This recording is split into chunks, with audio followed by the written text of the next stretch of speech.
Salut à tous. Aujourd'hui on se retrouve parce qu'on doit replanter nos cornichons aillés, nos fameux cornichons qu'on avait repiqués ensemble.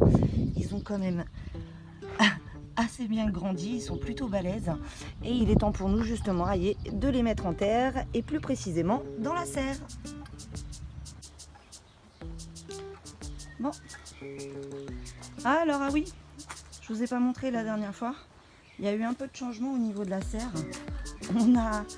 On avait planté ensemble les 4 pieds de tomates qui sont juste là. Et depuis, vous avez vu, j'en ai quasiment jusqu'au fond. Tout simplement parce que il s'est passé ça. Bon et voilà. Moi qui me demandais ce que j'allais faire aujourd'hui. Du coup, arrivage exceptionnel de pieds de tomates. Et du coup, on va planter tout ça maintenant. Bon, et bien voilà. Tous nos plants de tomates sont plantés. Il n'y a plus qu'à. Sympa le beau-père. Donc du coup, voilà la petite installation qui nous manquait. Donc on a planté 2 piquets, donc du coup 4, puisqu'on a fait 2 allées, pour pouvoir y mettre là, de ce côté-là et juste derrière au dos. Comme ça, ils vont se positionner sur le même grillage. Je vais planter donc les fameux cornichons. Alors voilà, donc du coup, pour planter nos cornichons, on va les marquer. Déjà pour marquer l'emplacement. Quand on les fait à la verticale, il faut compter environ 40 cm entre les différents plants. 30 à 40 cm. Donc on fait notre trou, comme d'habitude.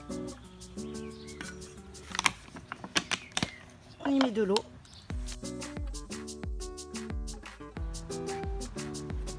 Et donc, du coup, on dépote notre plant de cornichon, qui est déjà lui bien humide. On le positionne.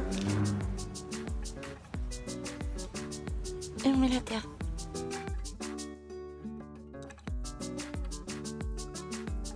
Et donc après, quand il va grandir, on l'enlacera au niveau du grillage. Et ça permettra justement de bien trouver la racine pour bien l'arroser. Et ça évitera justement que quand on arrose, les feuilles, à même le sol, puissent être humides. Bon allez, du coup il me reste tous les autres à faire. Bon ça c'est fait, on a bien arrosé. Il ne nous reste plus qu'à mettre notre marqueur.